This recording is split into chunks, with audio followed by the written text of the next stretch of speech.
Donc, dans une région d'Afrique, les premiers convertis au christianisme étaient très, très assidus à la prière. En fait, les croyants avaient chacun un endroit spécial à l'extérieur du village où est-ce qu'ils allaient prier en toute tranquillité. Et les villageois accédaient à leur salle de prière par un sentier que chacun empruntait, un sentier privé à travers les broussailles. Mais lorsque l'herbe commençait à pousser sur le sentier de quelqu'un, c'était évident que cette personne-là ne priait plus. Puis comme ces nouveaux chrétiens se souciaient du bien-être spirituel de chacun, une coutume est née dans ce village-là. Quand quelqu'un remarquait que le sentier de prière de quelqu'un avait de l'herbe qui poussait à l'intérieur, il allait voir son prochain et lui disait avec amour, « Mon ami, il y a de l'herbe sur ton sentier. » Bon matin. Comment est votre sentier de prière ce matin? Ce matin, on continue notre mini-série sur notre mini-série appelée « Redécouvrir l'Église locale » et on va parler de la prière. On a déjà touché 2 des 4 piliers qui font partie ou qui devraient faire partie d'une communauté de croyants. Les fondements sur lesquels on doit baser nos rassemblements en tant qu'Église. En avril, Michel est venu nous parler et il nous a parlé de la communion fraternelle. Bon, c'est supposé être un pilier. Je vais me trouver mieux la prochaine fois. Au mois de mai, David, lui, est venu par la suite, parce que vous savez, notre mini-série, c'est 1 fois par mois. David est venu, il nous a parlé de la fraction du pain.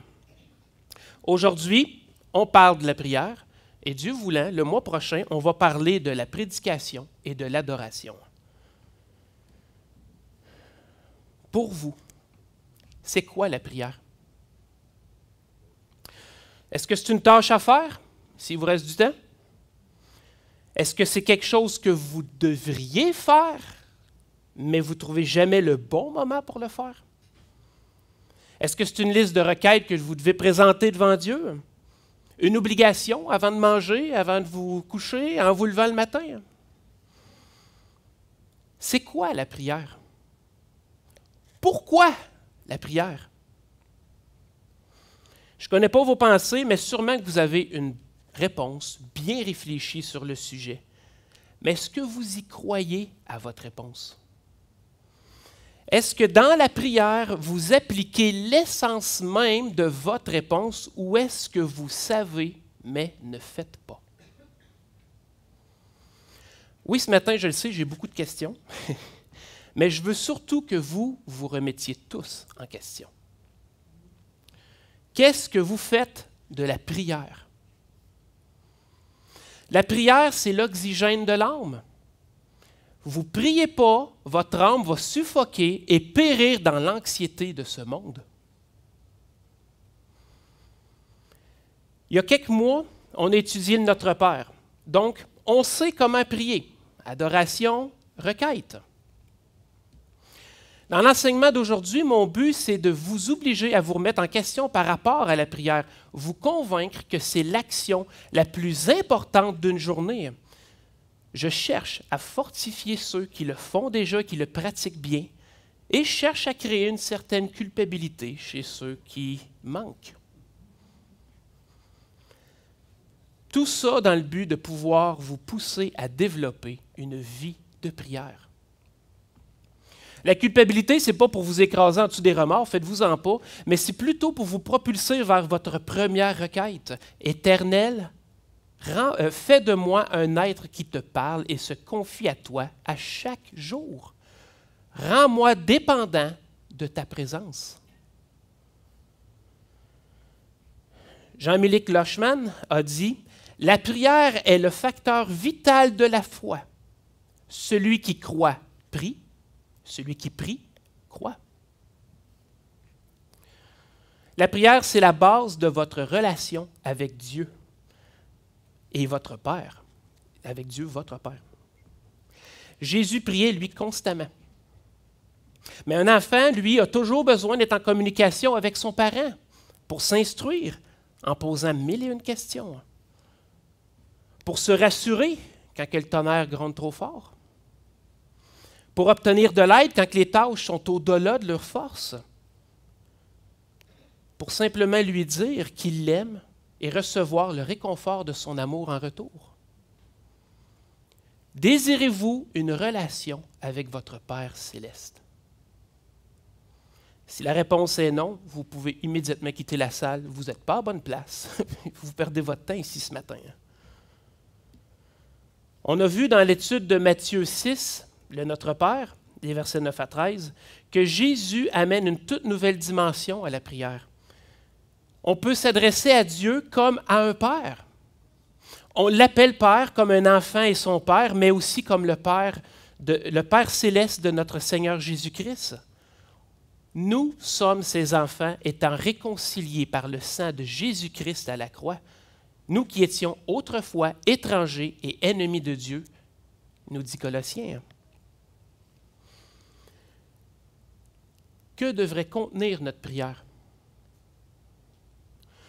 Je ne veux pas parler ici des paroles qu'on va prononcer, mais plutôt l'intention, le désir, la motivation, la raison pour laquelle on s'adresse au Dieu créateur. La prière, ça ne se limite pas juste à des demandes motivées par nos besoins de toutes sortes, ça inclut l'adoration, qui est exprimée avec profondeur. La prière inclut aussi l'action de grâce pour les bénédictions qu'on a reçues. Elle inclut, la prière, c'est aussi la confession des péchés qu'on commet encore trop souvent. Oui, on a le pardon de nos péchés, puis on a la vie éternelle, mais trop souvent, on manque le but de notre nouvelle vie. C'est ça le péché. Pas juste les gros mots puis les grands mots comme drogue, sexe, divertissement, sans retenue, alcoolisme. C'est pas juste ça le péché. C'est pas ces grands termes-là. Manquer le but de notre vie en tant qu'enfant de Dieu est le péché qu'on commet le plus souvent et qu'on doit mettre devant lui constamment. Trop souvent, voire même tout le temps, nos désirs, notre temps, il est pour nous et nous seuls, pas pour le Père céleste.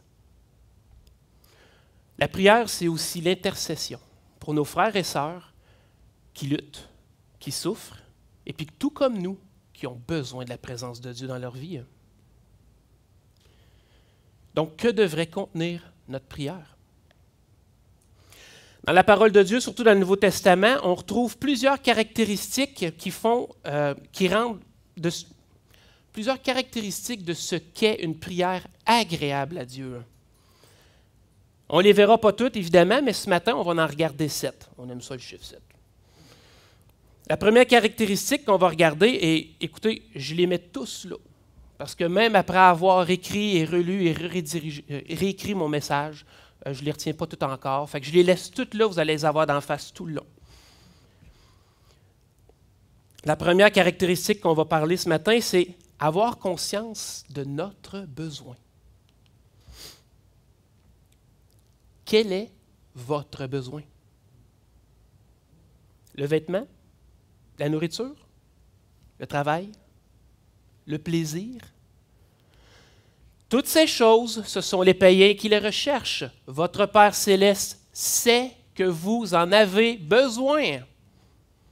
Cherchez premièrement le royaume et la justice de Dieu, et toutes ces choses vous seront données en plus.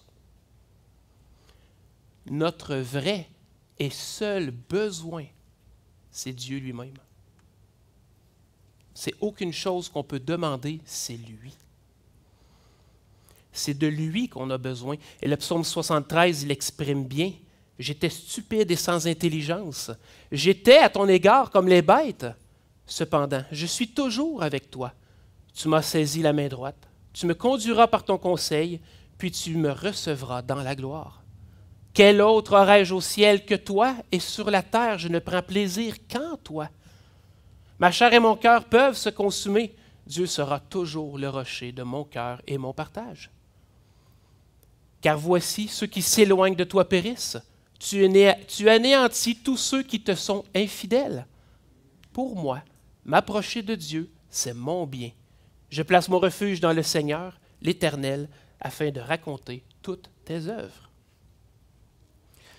C'est de lui, de l'Éternel que nous avons le plus de besoin, pas pour obtenir les bénédictions. On a besoin de sa présence comme un enfant a besoin de son parent. Pour le réconfort, pour l'amour, pour la sécurité. José Martinez, dans son livre intitulé « Théologie de la prière », dit « N'oublions pas que le Dieu des bénédictions est bien plus important que les bénédictions de Dieu. » Fin de citation. En avant de tous les problèmes de notre monde, on est impuissant et sans force pour vaincre et avoir la victoire. On a besoin de Dieu pour avancer, pour lutter, pour persévérer. On n'a rien de ça si on ne prie pas. Soyons conscients de notre réel besoin. On a besoin de lui, puis beaucoup plus qu'on le pense. Quand on est conscient de nos propres limites, ça nous pousse à chercher l'aide auprès de Dieu. David Alan Hubbard a dit « La prière est notre déclaration de dépendance vis-à-vis de Dieu. » Être conscient de nos besoins, c'est ça la première caractéristique d'une prière agréable à Dieu. La deuxième caractéristique, c'est une prière faite au nom de Christ. Prier par le nom de Jésus, pas comme une simple phrase à rajouter à la fin de la liste. Et puis là, voilà, pouf, tout est fait. Non, c'est prier dans le nom de Jésus, c'est prier d'une manière qui va dans le sens de sa volonté, dans le sens de la volonté de Dieu. Ce que vous êtes en train de prier maintenant, est-ce que Jésus l'aurait aussi prié? Est-ce que mes paroles seraient sorties de la bouche de Jésus s'il était là, maintenant, à ma place, dans ma situation? Y approuverais-tu ce que je suis en train de dire à Dieu? C'est dans ce sens-là qu'on doit prier par son nom. Le chrétien adresse à Dieu ses prières au nom de Jésus, qui, lui, est le garant de nos prières par ses mérites infinis. C'est pourquoi aussi Dieu l'a souverainement élevé et lui a donné le nom qui est au-dessus de tout nom, Philippiens 2,9. Il a l'autorité. Calvin a dit « Christ est notre bouche par laquelle nous nous adressons au Père. Notre œil par lequel nous voyons le Père. Notre main droite par laquelle nous nous présentons au Père. Sans sa médiation, aucun des saints n'a la moindre communion avec Dieu. » Fin de citation. Et José Martinez, lui, ajoute à ce commentaire « Prier au nom de Jésus revient à faire usage d'une sainte influence auprès du Très-Haut. » Et il dit encore « Sans la médiation de Jésus-Christ, la sainteté de Dieu nous interdit d'avoir accès à lui. Nos péchés constituent une barrière infranchissable. La conscience de notre propre indignité paralyserait toute tentative de nous approcher de celui devant lequel les chérubins se cachent la face et disent « Saint, Saint, Saint est l'Éternel des armées. Toute la terre est pleine de sa gloire. » Fin de citation. Nous sommes impurs et nos paroles sont impures. Isaïe nous le dit dans l'Ancien Testament. Mais Jésus est notre avocat, notre intercesseur. Et comme l'a dit l'auteur de l'Épître aux Hébreux, « Ainsi, donc frères, puisque nous avons au moyen du sang de Jésus une libre entrée dans le sanctuaire par la route nouvelle et vivante qu'il a inaugurée pour nous au travers du voile, c'est-à-dire de sa chair, et puisque nous avons un souverain sacrificateur établi sur la maison de Dieu, approchons-nous avec un cœur sincère, dans la plénitude de la foi, le cœur purifié d'une mauvaise conscience et le corps lavé d'une eau pure. » Si nos pensées et nos désirs sont ceux du royaume pour la gloire de Dieu, prions avec assurance dans le nom de Jésus-Christ. On ne peut pas sceller une prière que lui-même n'aurait pas prononcée.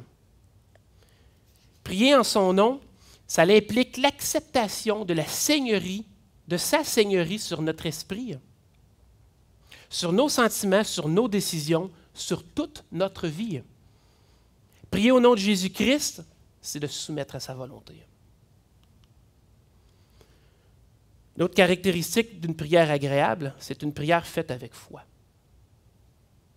C'est quoi le contraire de la foi? Le doute. C'est le doute. Il y a deux types de doute. Il y a le doute qui éloigne de Dieu et il y a le doute qui mène à Dieu. La première forme de doute, celle qui éloigne, c'est le doute qu'on voit dans le récit d'Israël lorsqu'il quitte l'Égypte. C'est un doute qui plonge le croyant dans l'incrédulité, c'est-à-dire qu'il ne croit plus que Dieu entend, dirige et protège. Ensuite, cette forme de doute-là mène vers le renoncement de l'espérance et même vers la rébellion. L'Éternel est-il au milieu de nous ou n'y est-il pas? Exode 17:7. C'est ce qu'Israël avait dit. Il doutait de la présence de Dieu, il constatait la situation, puis ça ne se peut pas que Dieu soit là. Israël a péché contre l'Éternel, puis même s'est rebellé à plusieurs reprises. Ce n'est pas surprenant qu'il y ait une génération complète qui ait péri dans le désert.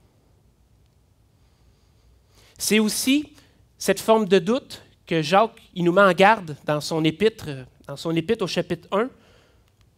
Si quelqu'un d'entre vous manque de sagesse, qu'il la demande à Dieu, qui donne à tous simplement et sans reproche, et elle lui sera donnée, mais qu'il la demande avec foi, sans douter, car celui qui doute est semblable au flot de la mer, agité par le vent et poussé d'un côté puis de l'autre. Qu'un tel homme ne s'imagine pas qu'il recevra quelque chose du Seigneur, c'est un homme irrésolu, inconstant dans toutes ses voies.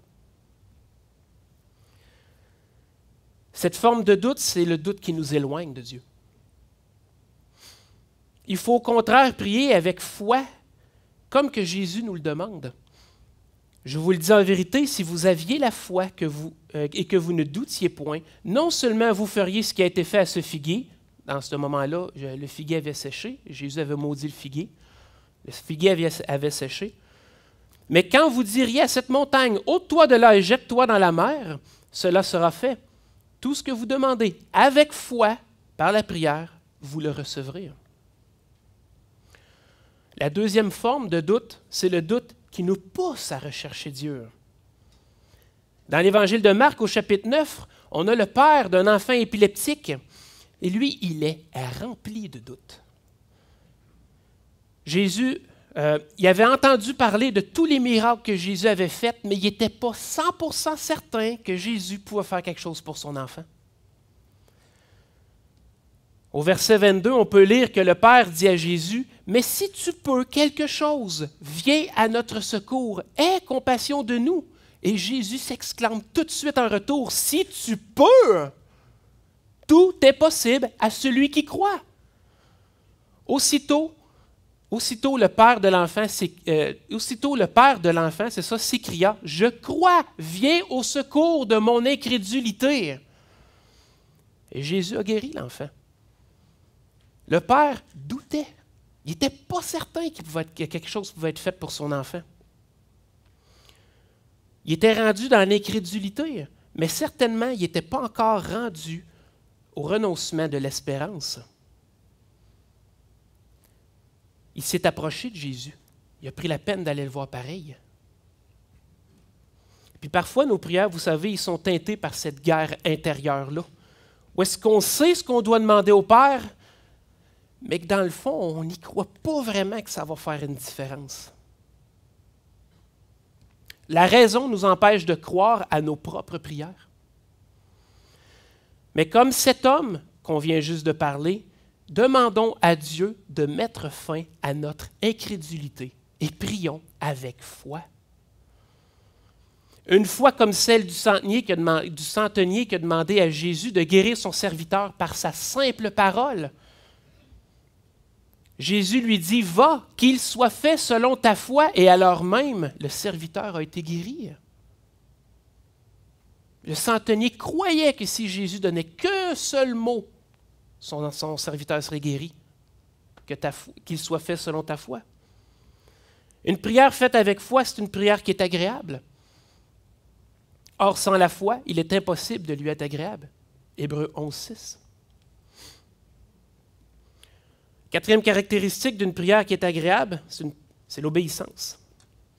À quoi est-ce que ça sert de prier si notre vie est une vie de désobéissance? Comment est-ce qu'on peut demander à Dieu de nous bénir si on est constamment en train de l'ignorer et de vivre selon nos passions, nos plans, nos désirs? On ne peut pas s'attendre de prier dans le nom de Jésus puis de recevoir ce qu'on demande si on n'a pas une vie d'obéissance qui contribue à l'avancement de sa volonté. Si on vivait selon notre volonté et non la sienne, il ne faut pas s'attendre à une réponse positive.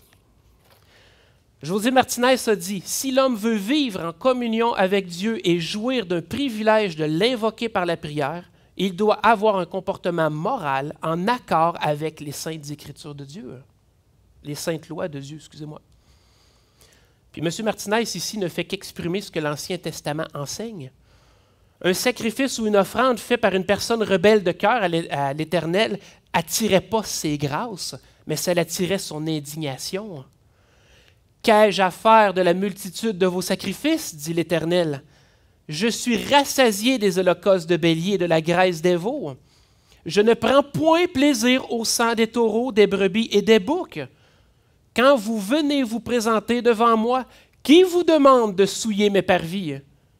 Cessez d'apporter de vaines offrandes. J'ai en horreur l'encens, les nouvelles lunes, les sabbats et les assemblées.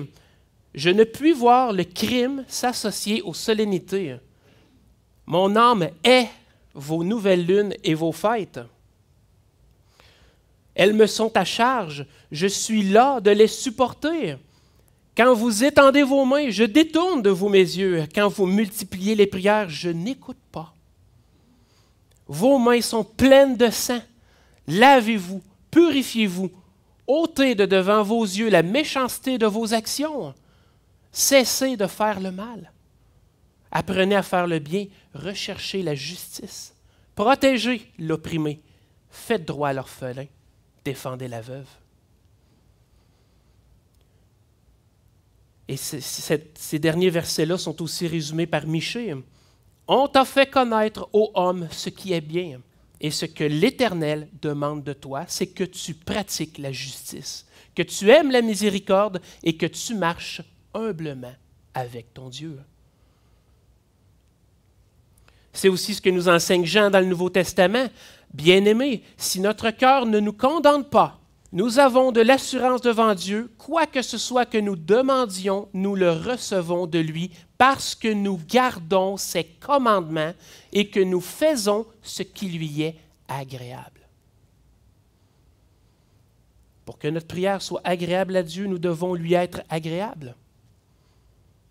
Est-ce qu'un enfant désobéissant qui demande une faveur à son père peut s'attendre à ce que celui-ci lui accorde cette faveur-là? Non. Oui, le père est bon, mais il n'est pas bonasse. Si vous pensez manquer dans votre obéissance, faites vôtre cette prière du psaume 139. Sonde-moi, ô Dieu, et connais mon cœur. Éprouve-moi et connais mes pensées. Regarde si je suis sur une mauvaise voie et conduis-moi sur la voie de l'éternité.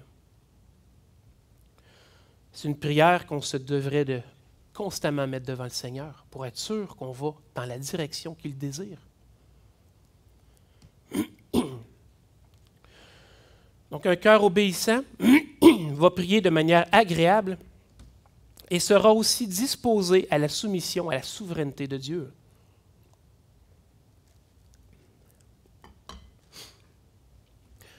Dieu est souverain.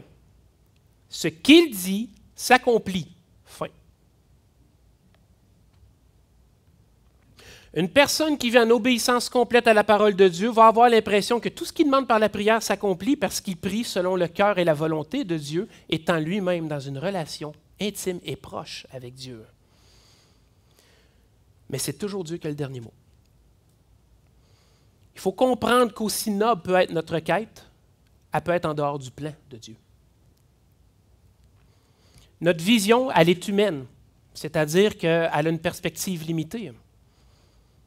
Moi, je fais des plans sur quoi? 2 semaines, 6 mois, 1 an. Bon, j'enlève le mois de la phrase, là. Peut-être 10 ans, 20 ans, 30 ans. Il y en a qui sont même capables d'échafauder des plans et avoir une vision sur une vie entière. Mais ça a une fin. Dieu, lui, il est éternel. Son plan est d'une éternité passée à l'éternité future. Sa perspective est complètement au-delà de la nôtre. C'est pour ça qu'il faut être en soumission à la souveraineté de Dieu. Si son plan a une direction, et que nous, notre plan a une petite direction, il y a une partie qui va dans le sens de Dieu, mais il y a une partie qui ne l'est pas. Imaginez que Dieu accorde toutes nos prières sans tenir compte d'un plan. La vie serait absolument complètement horrible. Juste en premier exemple, il a répondu positivement à la demande de Jésus dans le jardin de Gethsémani. Si cette coupe peut s'éloigner de moi, on ne serait même pas ici ce matin. On serait probablement encore sous la loi. Ou peut-être que Dieu aurait pourvu à un autre moyen s'il avait répondu favorablement à la requête de Jésus. Mais Jésus a bien dit ta volonté, non la mienne. Imaginez que dans une guerre, les deux parties prient pour la victoire. Juste un gros massacre dans le milieu, that's it. Ça ne fait pas de sens. Aussi difficile que ça peut nous paraître, Dieu a un plan et il est parfait. C'est la raison pour laquelle, dans nos prières, on doit être soumis à sa souveraineté. Il y a un réconfort pour le croyant dans la souveraineté de Dieu. Devant l'absence de réponse, nous savons que Dieu fait ce qu'il y a de mieux pour sa gloire et pour nous. Dieu est souverain. Il ne nous donne pas juste ce qui est bon, il nous donne ce qui est meilleur. C'est nous qui ne savons pas comment demander ou qui demandons mal. Rechercher la soumission à la souveraineté de Dieu dans nos prières, ça lui est agréable. Blaise Pascal a exprimé comme suit dans ses écrits, « Toi seul sais ce qui est bon pour moi. Fais donc ce qui te semblera le meilleur. Donne-moi ou enlève-moi. Conforme ma volonté à la tienne. Et accorde-moi de recevoir les ordres de ta providence éternelle dans une humble et parfaite soumission et dans une sainte confiance, que je puisse apprécier de la même façon tout ce qui me viendra de toi. Par Jésus-Christ notre Seigneur. Amen. » Fin de citation. Être soumis à la souveraineté de Dieu. Le 6e point qu'on voit, c'est la persévérance. Une prière agréable est une prière qui est faite avec persévérance. Parfois, on a parlé de l'absence de réponse tantôt, qui peut être une forme de réconfort à travers la souveraineté de Dieu, mais parfois, ça nous est difficile de gérer ça, cette absence de réponse-là. Devant notre impatience absolument évidente, on veut que tout s'accomplisse maintenant. Mais Dieu, lui, a un temps, le temps parfait. Mais les silences de Dieu peuvent devenir angoissants, voire même susciter de l'amertume. Les requêtes font place au trouble, et comme l'exprime le psaume 22, « Mon Dieu, je crie le jour et tu ne réponds pas. La nuit, je n'ai point de repos. » On voit aussi dans Habakkuk, « Jusqu'à quand, ô Éternel, j'ai crié et tu n'écoutes pas. » Martinez dit dans son livre, « L'attente prolongée peut produire le découragement, la lassitude, la déception. » Finalement, le croyant finit bien souvent par se taire lui aussi et cesse de prier. Nous sommes enclins à l'impatience. Ce que nous désirons, nous voudrions l'obtenir immédiatement. La réponse de Dieu, si la requête est conforme à sa volonté, arrivera au moment opportun. Fin de citation. Il faut persévérer dans la prière, persévérer comme la veuve en avant du juge inique. Et c'est l'exemple que Jésus-Christ nous donne. Sans relâche. C'est bon pour nous parce que ça nous apprend la patience, mais quand la réponse arrive enfin, oh, quelle action de grâce! Puis je cite ici juste encore un peu mon propre exemple. Je vous ai témoigné il y a quelques semaines la protection de Dieu à travers la météo violente qu'on a eue. Mais ma requête de protection sur les biens que Dieu m'a confiés, ça fait des années. Ça fait des années que je prie pour ça. Il n'y a jamais rien arrivé. Bon, clairement, on peut dire immédiatement gloire à Dieu, il n'y a jamais rien arrivé. C'est une forme de réponse, mais c'est flou. Et là, à travers les intempéries qu'il y a eu, tout ce qui est arrivé chez nous, le travail que ça a suscité, le stress, tout ce que ça l'a amené, il n'y a aucun dommage. Aucun dommage. Et moi, j'étais là, j'avais un sourire d'en face qui n'était pas capable de... J'étais stressé, j'avais un sourire d'en face qui s'en allait pas. Puis tout ce que j'étais capable de dire, c'était « Gloire à toi, mon Dieu ». C'est une réponse, c'est une requête et une prière de longue haleine. Ça fait au-dessus d'une dizaine d'années que je prie pour ça, mais là, concrètement, j'ai enfin vu l'action de sa main. C'est une prière que j'aurais pu oublier ou simplement me lasser de faire il y a longtemps. Ne vous laissez pas décourager par l'apparence de non-réponse, mais au contraire, continuez de vous confier fidèlement et avec espérance en Dieu, votre Père. Dieu est plus important que les prières. Le Dieu des bénédictions est plus important que les bénédictions de Dieu. Tu n'as pas le premier, tu n'as pas le deuxième. La dernière caractéristique, la 7e, c'est disposition à l'engagement. Une prière agréable est une prière où celui qui prie est disposé à l'engagement. On a souvent des requêtes et des besoins qu'on soumet à notre Père, mais est-ce qu'on est vraiment prêt à prendre action? La prière ne doit pas être prise à la légère, tout comme que c'est dangereux de prier sérieusement. La réponse à notre prière pourrait passer par nous. Lorsqu'on prie, non seulement on entre dans la présence de Dieu, mais on s'associe à lui. Notre besoin nous amène à la prière, mais dans la prière, souvent, il nous révèle ses besoins.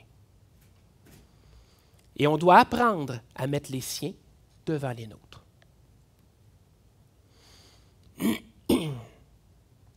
Un exemple, j'ai un besoin. Mettons, j'ai le besoin de m'instruire, puis d'en savoir plus, puis de mieux connaître, puis d'être mieux fondé sur la parole. Je commence à prier, puis je demande l'aide à Dieu pour combler mon besoin. Puis tranquillement, je commence à avoir des projets ou un désir. On pourrait lire des livres, mais on pourrait faire ça en petits groupes. On pourrait en parler après. Il n'y aurait pas juste ma tête qui résonnerait sur ce qu'on est en train de lire. Ça pourrait être le fun. Fait que j'en parle à mes anciens. C'est une super de bonne idée qu'ils me disent. C'est super de bonne idée, good. Ça fait des mois de ça. Comment ça se fait? Comment ça se fait qu'il n'y a rien de fait encore? Comment ça qu'il n'y a pas un club de lecture qui est ouvert? Pourtant, le désir est encore brûlant dans mon cœur. Une partie de la réponse vient du fait qu'il manque de bras et de mains. L'autre partie de la réponse, c'est peut-être parce que c'est à vous qui a mis à cœur de partir ce groupe.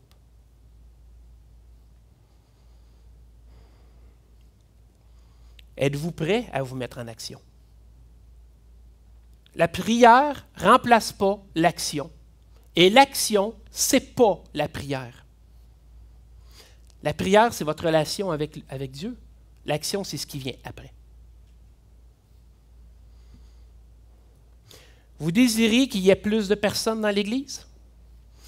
Plus d'ouvriers? Plus de ministères pour l'édification et la gloire de Dieu?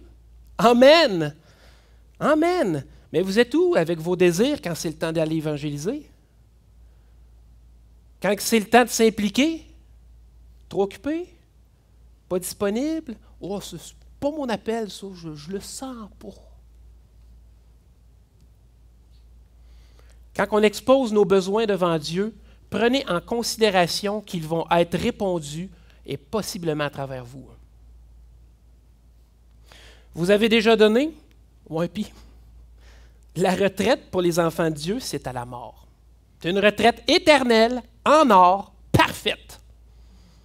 Pendant qu'on est vivant, nous sommes à chaque instant de notre vie ses enfants et nous avons la responsabilité d'être disponibles pour notre Dieu, notre Maître. Il n'y a pas un seul instant de notre vie qu'on n'est pas ses enfants. C'est notre nouvelle identité en Jésus-Christ. Nous devons être disposés et prêts à répondre à l'appel du Père. C'est ce qui fait le tour des 7 caractéristiques d'une prière agréable devant Dieu. Une prière faite en toute conscience de notre besoin réel, faite par le nom de Christ et avec foi. Prier avec un esprit d'obéissance soumis à la souveraineté de Dieu. Prier avec persévérance et un cœur disposé à l'engagement. On ne doit pas prier sur un coup de tête ou sporadiquement quand le besoin se fait sentir. Tout comme on prend du temps, on prend des rendez-vous pour développer une relation avec quelqu'un, on doit aussi réserver un temps pour aller à la rencontre de Dieu dans la prière, tranquille, en tête à tête. Ce n'est pas en croisant la même personne semaine après semaine, en ayant une conversation ici puis là, que je vais établir une relation durable, une amitié profonde. Mais c'est plutôt en l'invitant chez moi, à plusieurs reprises, en discutant, en participant à ces activités, que je vais finir par découvrir une personne et établir les bases solides pour une relation durable. C'est la même chose pour nous et Dieu. Je vous amène tout ça un matin dans le but que vous ne preniez pas peur avec la prière, mais plutôt que vous désiriez approfondir la relation avec votre Dieu, votre Seigneur, votre Sauveur, avec le Créateur. Je vais vous dire franchement qu'à la préparation du message, je me suis découragé plus qu'une fois en avant de la prière. Mais quand on prend un pas de recul, il faut juste réaliser que c'est simplement d'être en relation avec notre Père céleste. Comment bien commencer? Il est important de se préparer à la prière. On ne se lance pas dans la prière sans avoir d'abord au moins un peu réfléchi un peu. Avoir un peu, en tout cas. On se lance dans la prière quand nos pensées... On ne se lance pas dans la prière quand nos pensées sont complètement folles, volatiles, puis qui vont partout. Peut-être au pire une courte prière juste pour dire « Seigneur, calme-moi, là, pour que je puisse ensuite aller avoir un temps paisible avec toi. » Un temps de recueillement est nécessaire avant d'aller en prière. Puis ce que j'entends par recueillement, c'est qu'il faut prendre le temps de s'unifier. Soit, là, je suis là, et je m'apprête à parler avec Dieu. On aligne nos pensées et on y va. Les pensées calmes, on fonce. La pratique de la prière personnelle va avoir un impact sur la prière d'Église, la prière communautaire. Si notre pratique personnelle est caractérisée par les 7 points qu'on vient de voir, la prière en Église va être un temps absolument riche pour entendre la volonté de Dieu. Si par ma prière, ces besoins sont révélés, ben c'est la même chose pour les autres qui prient autour de moi.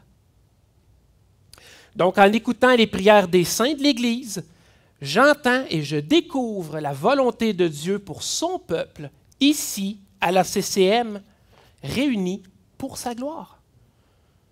J'apporte une part, un autre apporte une part, et à la fin, on finit avec le portrait des besoins de la volonté de Dieu pour son Église locale ici.